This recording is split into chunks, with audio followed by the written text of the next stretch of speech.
Oktober 2021 möchte eine Frau in Estland, Polvama, ihre Vögel im Gehege füttern. Sie öffnet die Tür und macht eine unheimliche Entdeckung. 13 Ratten, an ihren Schwänzen verknotet, liegen auf dem Boden. Alle noch lebend. Ein seltsamer Anblick. Ein seltenes, jedoch bekanntes Phänomen.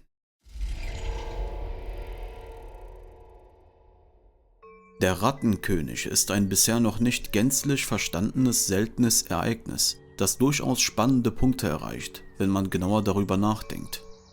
Es ist das Phänomen, dass mehrere Ratten an den Schwänzen verknotet aufgefunden werden. Nicht zu verwechseln ist dieses Phänomen mit siamesischen Geburten, die es bei vielen Arten gibt.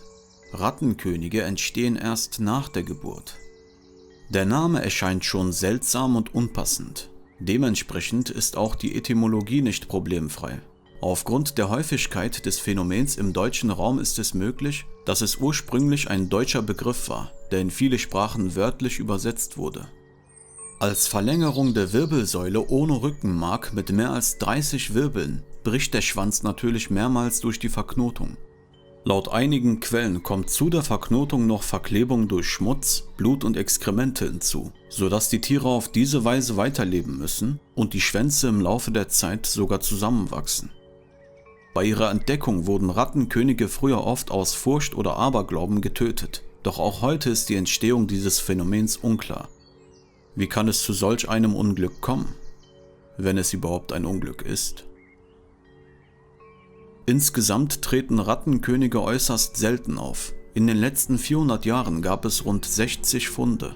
Der früheste Bericht ist schon aus dem Jahre 1564.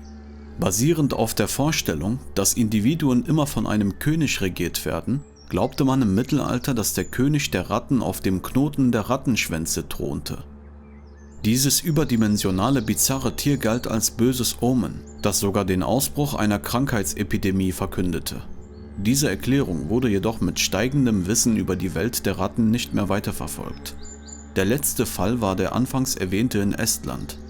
Das größte mumifizierte Exemplar befindet sich im Museum Mauritianum in Altenburg, Thüringen.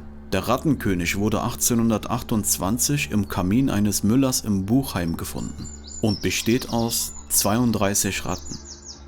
In den letzten Jahren hat die Seltenheit weiter zugenommen, da laut einigen Meinungen die hygienischen Umstände besser geworden sind. Und damit kommen wir zu einem realistischen Erklärungsansatz. In engen Bauten leben Jungtiere zu eng beieinander, wodurch es unbewusst zu dieser Situation kommen kann. Beim Versuch, sich zu befreien, kommt es dann erst richtig zur Verknotung.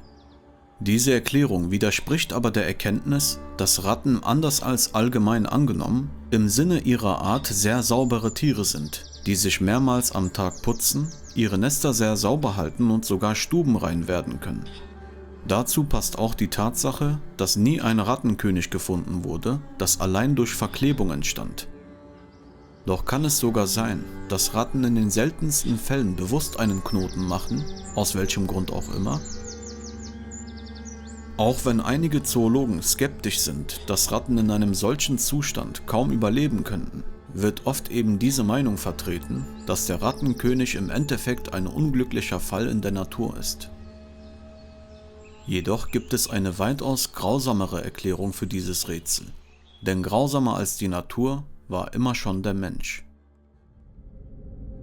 Bis heute ist nicht eindeutig nachgewiesen, dass der Rattenkönig ein Naturphänomen ist. Es kann also immer noch sein, dass es nicht auf natürlichem Wege entsteht, sondern vielleicht sogar menschengemacht ist. Denn nochmal zur Erinnerung, das größte mumifizierte Exemplar besteht aus 32 Ratten.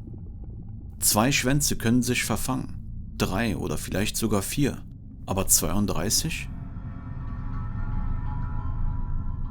Mit Menschenhand Rattenschwänze zu verknoten ist kein leichtes Unterfangen. Dennoch ist es denkbar, dass einige mumifizierte Exemplare Fälschungen sind. Doch aus welchem Grund? Darüber gibt es auch nur wenig Anhaltspunkte. Klar ist aber, dass die Wissenschaft sich noch nicht einig ist. Interessant ist übrigens, wie schon angedeutet, dass die meisten Funde in Deutschland gemacht wurden. Sollte die gängigste Erklärung stimmen, dass so etwas durch schlechte räumliche und hygienische Zustände entsteht, könnte es in dem Sinne plausibel sein, dass ein Rattenkönig durch die ganzen Bedingungen nur dann entsteht, wenn ein gewisser Grad schlechter Umstände erreicht ist. Die Funde häufen sich somit immer nur dann, wenn etwas Großes bevorsteht. Ein Rattenkönig, also eine kleine Warnmeldung der Natur. Das ist aber nur eine interessante Spekulation. Scheinbar dauert es noch, bis wir solche feinen Zusammenhänge, oder wenn es nichts Bedeutungsvolles ist, eben solche bizarren Zustände der Natur verstehen. Bis dahin sorgen die Entdeckungen wohl noch für Angst und Schrecken. Unerklärtes und Angst gehen oft Hand in Hand.